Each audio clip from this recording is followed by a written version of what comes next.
You gave her everything, not just a home, not just provision, but protection, devotion, loyalty, the kind of love that is rare in this world, quiet, steady, and true. She used to smile at you like you were her whole world. She used to rest her head on your chest and say, I feel safe with you. You believed her. But time passed. Whispers from friends, attention from other men, a growing hunger inside her for excitement, novelty, fantasy. The man she once loved became too familiar, too stable, too grounded, and the chaos in her heart mistook that steadiness for weakness. So she left, not with honesty, but with lies, with accusations meant to justify the betrayal already decided in her mind. She painted you as the villain so she could be the hero in her own story. She said you were cold, distant, not enough, but what she really meant was, I am chasing something I can't even define. And she ran into the arms of another man. At first, she felt powerful, wanted, alive. But that feeling was borrowed, and time came to collect. Because you, the man she left, you began to rise slowly. In pain, yes. But you rose. The weight she once placed on your shoulders was no longer there. You stood taller. You got stronger. You worked on your mind, your purpose, your body, your spirit. Other women began to notice. Women who admired your strength, your calm, your wisdom, the very things she grew blind to. And her world, it began to collapse. The man she left turned into the man she always claimed she wanted.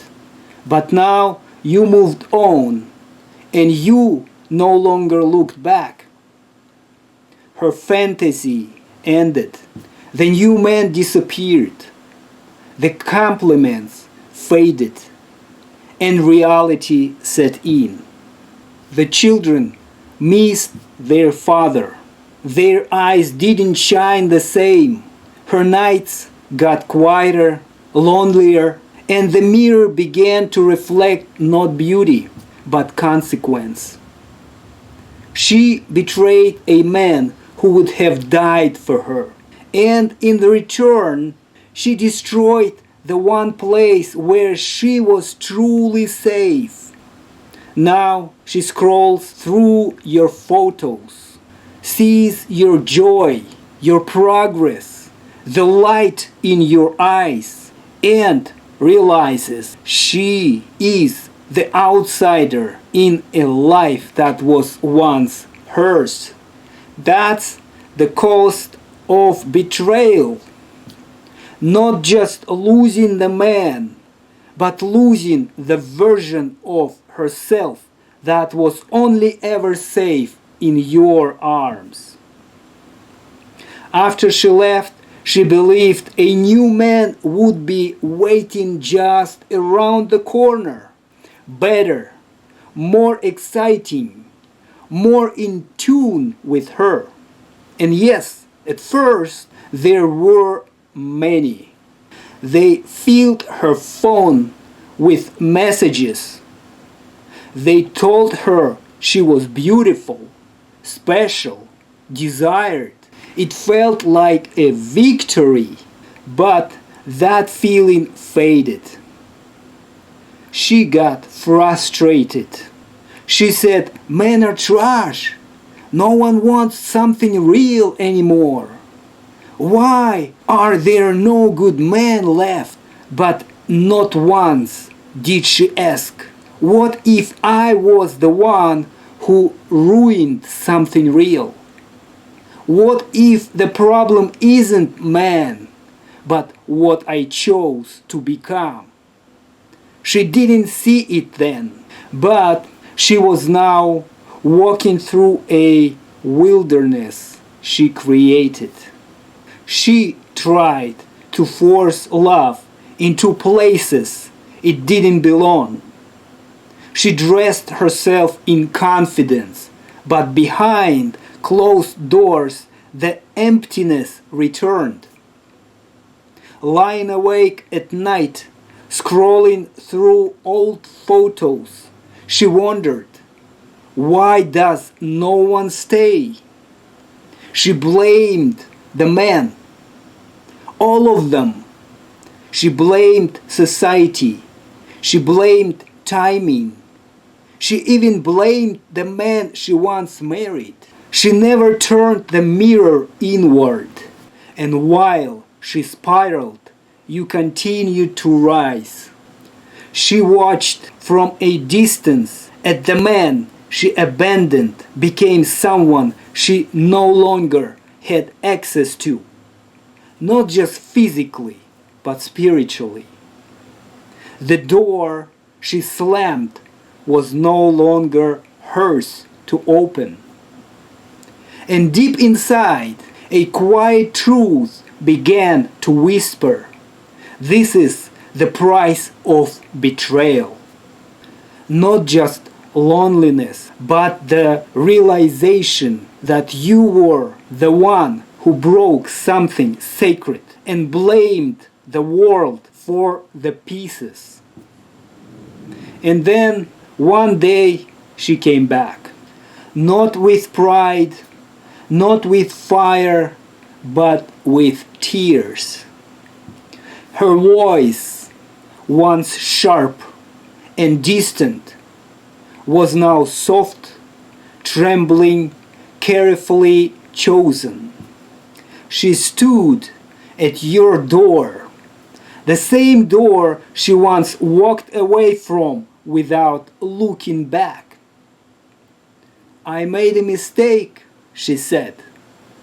"I didn't know what I was doing. I thought I needed something else, but I realize now I lost the only real thing I ever had."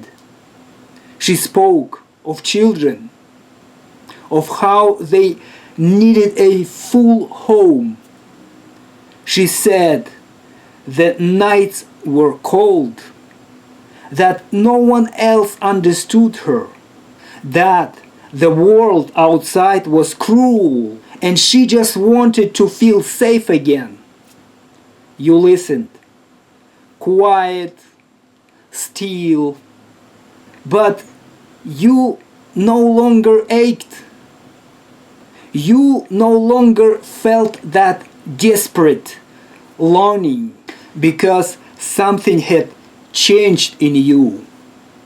You had rebuilt yourself, not as a man she left, but as the man you were always meant to become. Where once you might have dropped everything, taken her in with open arms, forgotten all the pain, this time you stood in calm silence and saw her clearly. You saw the fear behind her words, the regret, the loneliness, but you also saw the truth that she didn't return because she loved you. She returned because the world didn't love her the way you once did, and you realized something profound. It wasn't your job to rescue her anymore. It was your job to protect your peace. So with a steady voice you said, I don't hate you, but I no longer belong to you. The man you left died long ago, and the man standing before you now owes himself more than to repeat the same story twice. She cried. You didn't.